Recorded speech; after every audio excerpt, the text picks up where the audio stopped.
Tuhan bersamamu. Inilah Injil suci menurut Santo Yohanes.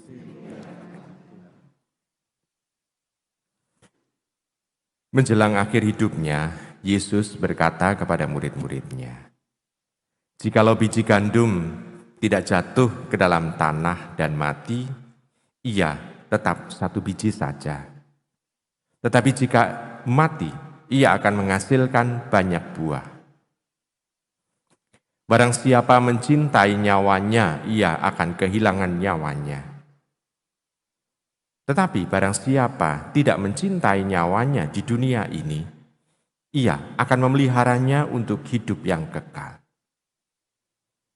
Barang siapa melayani aku, ia harus mengikuti aku, dan di mana aku berada, di situ pun pelayan-pelayanku akan berada.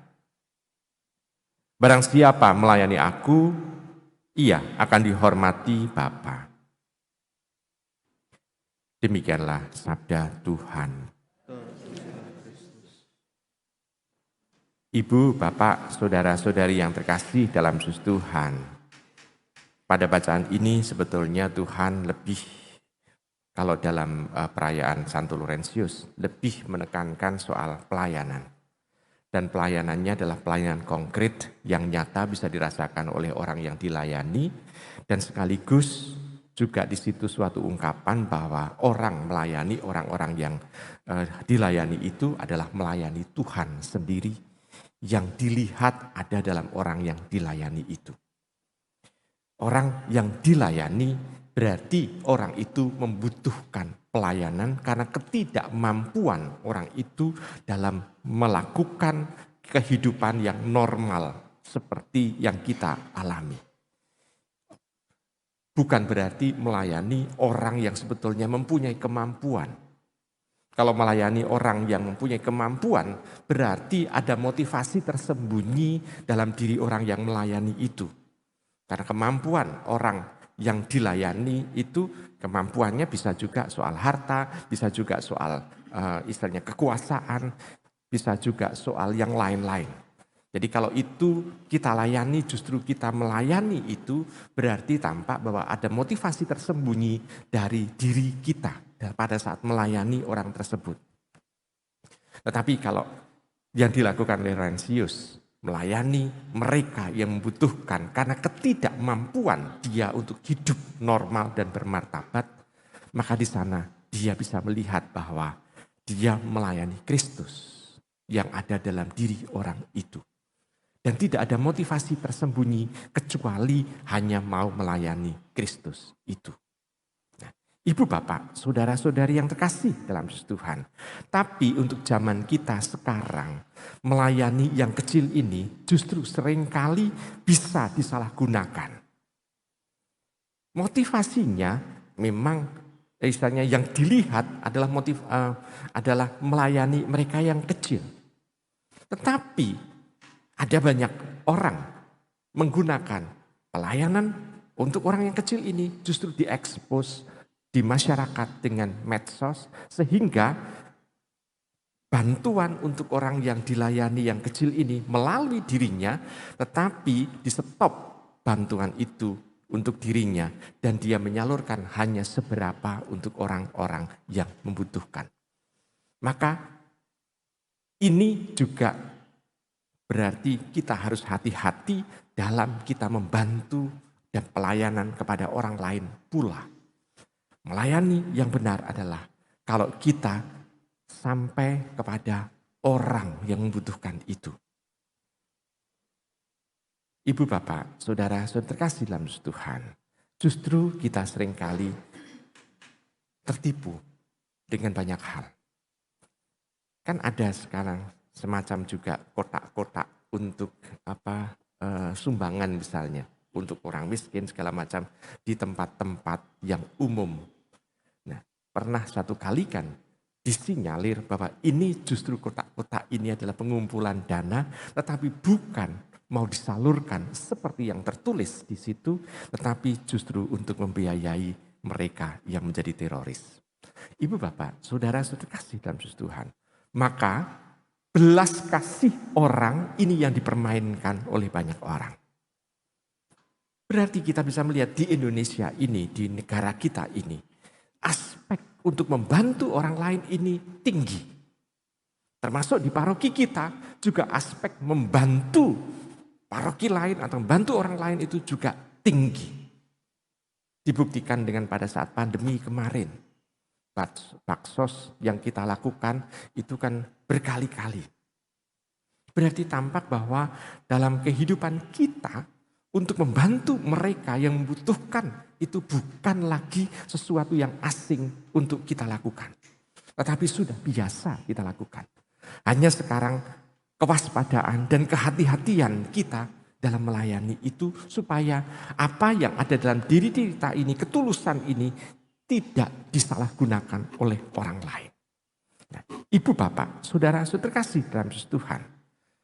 Namun kita juga selain hati-hati juga harus PK, tetap membuka telinga, mata maupun juga hati kita untuk kehadiran mereka yang membutuhkan.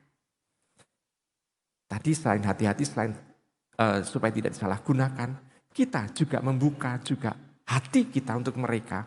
Karena pelayanan tidak melulu dengan memberi apa yang kita punya, tetapi memberi hati, kesiapsediaan untuk menemani sebagai rekan perziarahan untuk melakukan sesuatu yang baik. Ibu Bapak, saudara-saudara yang kasih dalam Tuhan, kesiapsediaan kita untuk melayani ini harus kita punya. Semua orang yang menjadi pengikut Tuhan harus menunjukkan bahwa Tuhan tetap bisa kita temukan pada mereka yang membutuhkan, dan kita sekaligus juga digerakkan oleh Tuhan untuk bisa melakukan tindakan-tindakan seperti yang dicontohkan oleh Tuhan untuk kita. Sehingga klop kita melayani Tuhan dan kita juga melakukan apa yang sudah Tuhan contohkan, teladankan untuk kita. Sehingga dalam tindakan kita sehari-hari kita tidak pernah lepas dari Tuhan. Ini adalah identitas orang Kristiani. Dan itu sudah dicontohkan oleh Laurentius. Dia dipercaya menjadi istilahnya itu bisa dikatakan bendahara atau orang yang bendahara artinya orang yang mengumpulkan harta, tetapi disalurkan untuk melayani mereka yang membutuhkan. Memang pada awal-awal gereja sekitar tahun 200-an, tahun 300-an, pada saat mengalami penekanan dari pemerintah Romawi, diakon dikhususkan untuk soal aspek sosial. Sedangkan nanti imam dan juga uskup lebih aspek hal-hal yang rohani. Nah, Ibu Bapak, saudara-saudari yang terkasih dalam Tuhan. Jadi ada banyak tugas-tugas dan orang-orang dituntut untuk setia. Dan kita sebagai seorang awam misalnya, apa yang dituntut? Kita harus terlibat dengan baptisan yang kita terima, kita menerima 3 karunia sebagai nabi, imam, dan raja. Berarti kita harus melibatkan juga soal pewartaan, kita melibatkan diri juga soal penggembalaan, mau terlibat, dan juga kita harus melibatkan diri dalam hal-hal yang lain dalam kegiatan gereja kita. Maka yang mau ditunjukkan adalah mau untuk terlibat di paroki. Karena gereja yang ditunjuk adalah tempat di mana kita tinggal di sana. Sehingga kita umat paroki yang ada di sini bukan malah terlibat pelayanan di tempat yang jauh, tetapi di tempat dia hidup malah ditinggalkan. Jangan sampai terlupa. Justru kita dipanggil adalah seperti Laurentius, dia mengumpulkan orang-orang yang membutuhkan itu di sekitar kota tempat dia tinggal.